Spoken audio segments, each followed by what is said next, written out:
नमस्कार विद्यार्थी मित्रांनो, तुमच्या सर्वांचं स्वागत आहे आपल्या डबल अकॅडमीमध्ये।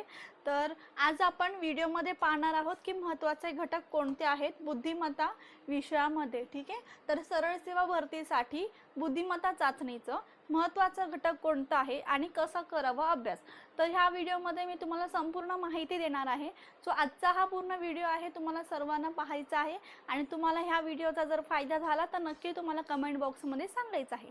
आता चला, कोणी जर नवीन व्हिडिओ हा पाहत असेल तर त्याने काय करायचं, आपलं जो चॅनल आहे त्या चॅनलला सबस्क्राइब करून घ्यायचं आहे, व्हिडिओला लाईक करायचं आहे आणि शेअर सुद्धा करायचं आहे तुमच्या फ्रेंड्स सर्कलमध्ये की रिलेटिव्समध्ये। ठीक आहे, बऱ्याच जणांना तुमच्यासोबत कोणी असेल स्टडी करत कुठल्या एक्झामचा तर त्यांना सुद्धा ह्याचा फायदा होऊ शकतो। तर तुम्ही ह्या सेशनच्या लिंकला जास्तीत जास्त शेअर करायचं आहे। तर पाहूयात आपण फर्स्ट आपल्याला काय आहे की बघा, सगळ्यात अगोदर आपण बघूयात की अभ्यास कसा करायचं, मग नंतरला मी तुम्हाला सिलेबस सांगते आपल्या बुद्धिमत्ता चाचणीचं। तर सगळ्यात बेसिक गोष्ट काय आहे तर कॅल्क्युलेशन म्हणजे बघा, बुद्धिमत्ता आणि मॅथ्स त्याच्यामध्ये जास्तीत जास्त कॅल्क्युलेशन असतं आणि जास्तीत जास्त टाइम आपला तेच खेचतो। ठीक आहे, टाइम मॅनेजमेंट करायला पाहिजे आणि त्यासाठी कॅल्क्युलेशन आपलं खूप महत्त्वाचं असतं। तर बरेच जण काय करतात, जेव्हा आपण एखादा सेशन अटेंड करतो लाईव्ह किंवा जर आपण स्वतः प्रॅक्टिस करत असू तर आपण कधीच स्वतःहून कॅल्क्युलेशन करत नाही नोटबुकमध्ये। आपण डायरेक्टली काय करतो, आपला फोन घेतो, फोनमध्ये कॅल्क्युलेटर ओपन करतो आणि कॅल्क्युलेटरमधून आपण आन्सर काढत असतो। मग तेव्हा आपलं काय टाइम मॅनेजमेंट होतं, तेव्हा आपलं आन्सर लवकर येऊन जातं। आणि त्याच्यानंतर सुद्धा आपण आपलं कॅल्क्युलेटर किंवा फोन आपण जास्तच यूज करून आपण उत्तर काढत असतो। तर तुम्हाला तसं नाही करायचं, कारण की जास्त कॅल्क्युलेशनला जास्त वेळ जात असतो। तर कॅल्क्युलेशन पहिलं तुम्हाला शिकायचं आहे आणि कॅल्क्युलेशन कसं तुम्ही शिकणार, क्वेश्चनची जास्त प्रॅक्टिस करा, त्याच्यामध्ये कॅल्क्युलेशन येत राहतील तेव्हा ते तुम्हाला करायचं आहे। ठीक आहे, त्याच्यानंतर मला सांगा संकल्पना, कॉन्सेप्ट म्हणजे कोणत्याही क्वेश्चनच्या अगोदर आपल्याला कॉन्सेप्ट ही क्लिअर पाहिजे आणि मग नंतर आपल्याला जायचं आहे क्वेश्चनकडे। ठीक आहे, समजा फॉर एक्झाम्पल मी एखादा टॉपिक घेतला आहे, घड्याळ असो, दिनदर्शिका असो, नळवट टाकी, सरासरी, ॲव्हरेज, प्रॉफिट अँड लॉस, नफा तोटा। ठीक आहे, नफा तोटा, प्रॉफिट अँड लॉस मी जर हा टॉपिक घेतलेला आहे तर मग त्या टॉपिकमध्ये मी डिरेक्टली उडी मारणार आहे का, डिरेक्टली उडी मी त्या क्वेश्चनवर मांडणार आहे का नाही। मला क्वेश्चन समजण्याच्या अगोदर मला समजायला हवं की नक्की ह्याच्यामध्ये काय आहे, मला ते समजून घ्यावं लागेल, बरोबर ना। मग मी काय करणार, ती संकल्पना, प्रॉफिट म्हणजे काय, लॉस म्हणजे काय, ते शेकडा म्हणजे पर्सेंटेजमध्ये का काढतात, या गोष्टी मला बेसिक जर माहीत असेल तर मी क्वेश्चन सॉल्व करणार आहे आणि तेव्हाच क्वेश्चन मला पूर्णपणे समजणार आहे। त्यामुळे एखाद्या म्हणजे एखाद्या टॉपिकची पहिला कॉन्सेप्ट नीट क्लिअर करत चला। त्यानंतर आहे टाईप वाईज आणि लेवल वाईज प्रश्नांचा सराव। टाईप वाईज म्हणजे काय आणि लेवल वाईज प्रश्न म्हणजे काय ते पण मी सांगते। जर आता मी एक टॉपिक घेतले, आता आपण बुद्धिमत्ताचं बघतोय तर मी तुम्हाला बुद्धिमत्ताचाच एखादा टॉपिक सांगते। ठीक आहे, बुद्धिमत्ता बघते तर बुद्धिमत्ताचं एक समजा मी कॅलेंडर घेते आणि या कॅलेंडरवर ना खूप टाईपसुद्धा असतात, म्हणजे टाईप 1, टाईप 2, टाईप 3 म्हणजे तारखेवरून वार काढणे किंवा ऑड डेज। ठीक आहे, किंवा त्याच्यानंतरला आपलं ते पुनरावृत्ती होते घड्याळ। ठीक आहे, दिनदर्शिकेची पुनरावृत्ती होते ते असे बरेच टाईप असतात। ठीक आहे, ते टाईपसुद्धा आपल्याला यायला हवेत। ठीक आहे, त्याचे होतं ते टाईप वाईज क्वेश्चनचा सराव आपल्याला करायचा आहे। त्याच्यानंतर येतो लेवल वाईज क्वेश्चन। मग लेवल वाईज क्वेश्चन म्हणजे काय, तर मग बघा, जर आपण आता इझी क्वेश्चन्स बघितले, सगळ्यांचेच फक्त इझी क्वेश्चन्सच नाही बघायचे आपल्याला, तर मीडियम लेवलचे बघा, त्याच्यानंतर थोडं हाय लेवल म्हणजे लेवल वाढवत चला। म्हणजे फक्त मला येतं म्हणून मी फक्त जेवढं येतं तेवढं करणार आणि पुढच्या टॉपिककडे वळणार, असं नाही करायचं तुम्हाला। तर तुमची लेवल सुद्धा तुम्हाला त्याच्यामध्ये वाढवायची आहे। त्यानंतर आहे PYQ, जास्त बघा PYQ, जर तुम्ही ना क्वेश्चनची प्रॅक्टिस ना PYQ ची जर पूर्ण असेल ना तर तुम्ही एक्झामला ना एकदम कॉन्फिडंट असाल।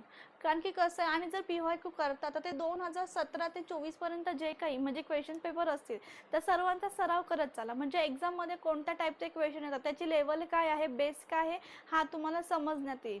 जर तुम्ही तुमच्या स्वतःचीच प्रॅक्टिस करत चाललेले आहात आणि डिरेक्टली एक्झामला जाऊन बसतात तर त्याला काही अर्थ नाही आहे।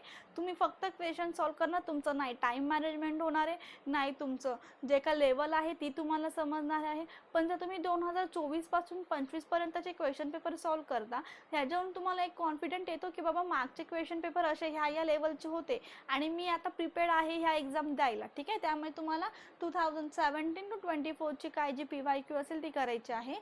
त्यानंतर आहे मॉक टेस्ट। बरं, मॉक टेस्ट ही सुद्धा फार इम्पॉर्टंट आहे का, कारण की बघा, जर तुम्ही पहिल्यांदाच परीक्षा देत असाल तर डिरेक्टली तुम्ही एक्झामला जाऊन बसणार तर तुम्ही गोंधळून जाणार आहात. त्यामुळे मॉक टेस्ट म्हणजे ज्या काही तुम्हाला प्रत्येक आजकाल म्हणजे बघा यूट्यूबला भरपूर जे काही आहेत सेशन होत राहतात, त्याच्यामध्ये जर एखादी आपण बॅच घेतली किंवा मॉक टेस्ट पण भरपूर असतात, तर त्या मॉक टेस्ट एखादी जर घेतली, एखाद्या सब्जेक्टची आपण मॉक टेस्ट सॉल्व केली, तर आपला टाईम किती उरतो, म्हणजे मी ह्या एवढ्या वेळेमध्ये हा पूर्ण पेपर सॉल्व करू शकते का, मी जो काही अभ्यास केले, जो काही स्टडी केले त्याची लेवल बरोबर आहे का, लेवल बघायची आपण. की बघा मॉक टेस्टमध्ये म्हणजे मी जे काही केले अजून हार्ड क्वेश्चन आहेत, म्हणजे मी हे केलेलंच नाहीये, मग आपण काय केलेलं नाहीये त्याच्याकडे जास्त फोकस करायचा आणि ते आपल्याला करायचे. त्या मॉक टेस्ट सुद्धा तुम्हाला करायचे, ह्याच्यामुळे कॅल्क्युलेशन सुद्धा तुम्ही पटापट करू शकता.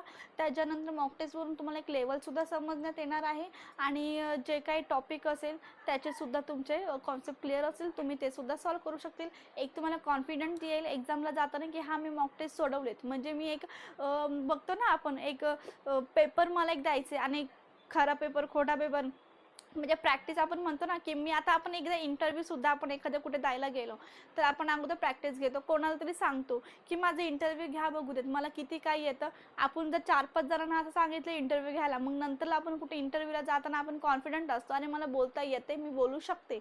तसंच इथे पण आहे, जर तुम्ही मॉक टेस्ट सॉल्व करू शकता एक्झामला जाताना तुम्ही म्हणजे कॉन्फिडंट असणार आहे की मी जी काय एक्झाम दिलेले आहे मला एवढे मार्क्स पडले, माझे एवढे करेक्ट आलेले आहे, ठीक आहे, तर मी आता ते देऊ शकते. हा एक कॉन्फिडंट त्याच्यामध्ये येऊन जातो. त्याच्यानंतर बघा आता आपण सिलेबस बघूयात. आता मॅथ्स आणि रिझनिंग ह्या दोघांचं पण सिलेबस आपण बघूयात. तर बघा मॅथ्समध्ये सिलेबस येतो सगळ्यात गोष्ट म्हणजे मेन गोष्ट म्हणजे काय तर बेसिक गोष्टी. त्याच्यामध्ये बेसिक गोष्टी काय येतात तर वर्ग म्हणून घन म्हणून रोमन संख्या, ठीक आहे. आता वर्ग आणि घन हे तुमचे पूर्ण परफेक्ट पाठांतर असतात, ठीक आहे. 20 ते 30 पर्यंत वर्ग पाठ असतात. फॉर एक्झाम्पल मी तुम्हाला 54चा वर्ग सांगितला, 74चा वर्ग सांगितला, 80चा वर्ग सांगितला, 78चा वर्ग सांगितला, मग तुम्ही कसं करणार आहे, तुम्हाला कॅल्क्युलेशन करावं लागणार. पण त्याच्यासाठी सुद्धा माझ्याकडे शॉर्ट ट्रिक आहे. त्या शॉर्ट ट्रिकसाठी तुम्हाला बॅचमध्ये ॲडमिशन घ्यायचं आहे, तर तुम्हाला नक्कीच त्या शॉर्ट ट्रिक समजण्यात येतील. आणि घनमूळ जे आहे त्या घनमुळांची सुद्धा तुम्हाला जी काही शॉर्ट ट्रिक आहे ती तुम्हाला बॅचमध्ये नक्कीच समजावून सांगेल, ठीक आहे. त्यासाठी तुम्हाला बॅचमध्ये यावं लागेल. आणि बघा मॅथ्समध्ये संख्यांचे प्रकार, अपूर्णांक, ते दशांश अपूर्णांकामध्ये पण येतं किंवा व्यवहारी अपूर्णांक, LCM HCM म्हणजे लसावी मसावी, घातांक करणे, श्रेणी, सरळ रूप देणं, त्यानंतर शेकडेवारी म्हणजे पर्सेंटेज, त्यानंतर बघा गुणोत्तर प्रमाण येतं, त्यानंतर वैवारी, भागीदारी म्हणजे पार्टनरशिप, नफा तोटा, प्रॉफिट अँड लॉस, सरळ व्याज, ठीक आहे. त्याच्यानंतर येतं चक्रवाढ व्याज, सरासरी, वेगवेगळे अंतर, रेल्वे, बोट प्रवाह, काळकाम, नळटाकी, मिश्रण, हे सगळे क्वेश्चन येतात. मग ह्याच्यामध्ये सगळ्यात इम्पॉर्टंट टॉपिक कोणते आहे, त्याच्यावर किती टॉपिक येतील, ठीक आहे, ते सुद्धा तुम्हाला सांगण्यात येतील. बघा नळटाकी ह्याच्यावर क्वेश्चन तुम्हाला विचारलं जातं, मिश्रणेवर पण विचारलं जातं, काळकाम येतं, हे सगळे इम्पॉर्टंट जे टॉपिक आहेत तेच तुम्हाला मी दिलेले आहेत. आता आपण येऊयात आपल्या लॉजिकल रिझनिंगकडे. तर लॉजिकल रिझनिंगमध्ये काय काय महत्त्वाचं आहे तर बघा ह्याच्यामध्ये 4 पार्ट मी केलेले आहेत. तर एक legal mental general mental ability आहे आणि एक लॉजिकल रिझनिंग, त्यानंतर एक आहे वर्बल रिझनिंग आणि एक नॉन वर्बल रिझनिंग. तर बघा लॉजिकल रिझनिंग म्हणजे काय, जनरल मेंटल ॲबिलिटीमध्ये काय काय येतं तर बघा आदान प्रदान म्हणजे input output, blood relation, sequential arrangement म्हणजे बैठक व्यवस्था जे काय आहे ती, फासे येतात, दिशा, वेन आकृत्या, कुटप्रश्न, आकृत्यांची संख्या, वैवारी, घड्याळ, दिनदर्शिका, सांकेतिक तुलना. त्यानंतर लॉजिकल रिझनिंगमध्ये बघा सिलॉजिचा म्हणजे निष्कर्ष काढण्याच्या तर्क पद्धती, प्रतिपादन, कारण, विधान गृहीतक, विधान निष्कर्ष, विधान कृतिक्रम हे येतं. त्यानंतरला बघा वर्बल रिझनिंगमध्ये तुम्ही नंबर सिरीज बघा मालिका तुम्ही केलेल्याच असतात, नंबर सिरीज, वर्णमालिका, सहसंबंध, विसंगत घटक, संख्या शोधा, सांकेतिक भाषा. तसंच तुम्हाला ह्याच्यामध्ये पण काय आहे नॉन वर्बल म्हणजे सेम तसंच आहे, फक्त आकृत्यांचा. म्हणजे इथे जसं तुम्ही नंबर सिरीज करता इथे आकृतींची तुम्हाला सिरीज असते. इथे image series, image analogy, odd figure, mirror image, water image, paper folding, figure completion, त्यानंतर लपलेली आकृती, ठीक आहे. हे जे काय टॉपिक आहे ना, आता तुम्ही म्हणणार बापरे एवढे टॉपिक आमचं सगळं कधी येणार आहे, ठीक आहे. तर हे सगळं तुमचं क्लिअर करून घेतलं जाणार. पण हे आणि ह्याच्यामध्ये कोणते कोणते तुम्हाला टॉपिक इम्पॉर्टंट आहेत, ठीक आहे. त्यानंतर किती क्वेश्चन ह्याच्यावर विचारले जातात, किती इम्पॉर्टंट आहे, ठीक आहे. हे सगळे बेसिक पासून सगळे तुमचे जे काही टॉपिक आहेत क्लिअर करून घेतले जातील आपल्या बॅचमध्ये. त्यानंतरला मला एक सांगा बघा आता फॉर एक्झाम्पल मी जर सरळ सेवा एक्झामचा अभ्यास करत असेल, ठीक आहे, सरळ सेवाचा मी जर अभ्यास करत असेल आणि त्या सरळ सेवा एक्झामचा मी अभ्यास करते आणि मग माझं सगळं जो फोकस असेल, माझं सगळं फोकस कुठे असणार आहे, मी सरळ सेवा मी MPSCचा एखादा फॉर्म भरला, माझा पूर्ण फोकस कुठे असणार आहे, तर त्या गर्दीकडे असणार आहे की एवढा क्राऊड आहे, म्हणजे 5 लाख विद्यार्थ्यांनी फॉर्म भरलेला आहे आणि 400-500 विद्यार्थी म्हणजे 400-500 जागा आहेत, ठीक आहे. जर माझं फोकस त्या गर्दीकडे त्या क्राऊडकडे असणार आहे तर मी ती एक्झाम कधीच क्रॅक करू शकत नाही. म्हणजे काय की मी त्या 5 लाखांमध्ये स्वतःला नाही बघत आहे, त्या 400-500 विद्यार्थ्यांमध्ये मी स्वतःला पाहत आहे, ठीक आहे. हा तुम्हाला काय पाहिजे, तर जो काही म्हणजे तुमचा जो काही कॉन्सेप्ट आहे, ठीक आहे, ही तुमची क्लिअर पाहिजे, फोकस तुमचा ठरलेला पाहिजे, ठीक आहे. त्याच्यानंतरला बघा पुस्तकं म्हणजे रिझनिंगमध्ये मॅथ्समध्ये कोणती बुक आहेत, कोणती बुक चांगली आहेत, ठीक आहे, तर ती बुक तुम्हाला रेफर करायची आहे, बरोबर ना. तर ह्या सगळ्या गोष्टी तुम्हाला करायच्या आहेत.